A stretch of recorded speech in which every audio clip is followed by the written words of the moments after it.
ఒక మంచి మాట నాకు చాలా ఇష్టం బైబిల్లో. ఆయన నలిగిన వారి ప్రాణమును అలక్ష్యం చేయలేదు. నాకు చాలా ఇష్టం మాట.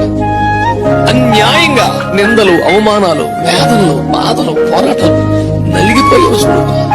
నీకు ఇంకే స్పెషల్ క్వాలిటీ అక్కర్లేదు బిడ్డ.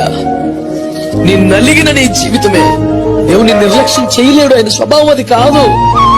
లైట్ తీసుకెళ్ళాడు, పక్క నుంచి బైపాస్ అయ్యి వెళ్ళిపోయి నలిగిపోతున్నావుగా, నిద్ర లేని రాత్రులు గడిపావుగా. నువ్వు చేసిన నేరం కాదు, నువ్వు చేసుకున్న పాపం కాదు, నీకు వచ్చిన శ్రమ లాంటిది, నీకు వచ్చిన కష్టం లాంటిది, నీ కుటుంబ పరిస్థితి లాంటిది. అయినా విశ్వాసం వదులుకోలేదు, ప్రభువును వదులుకోలేదు. నీవే నలిగిపోయావు.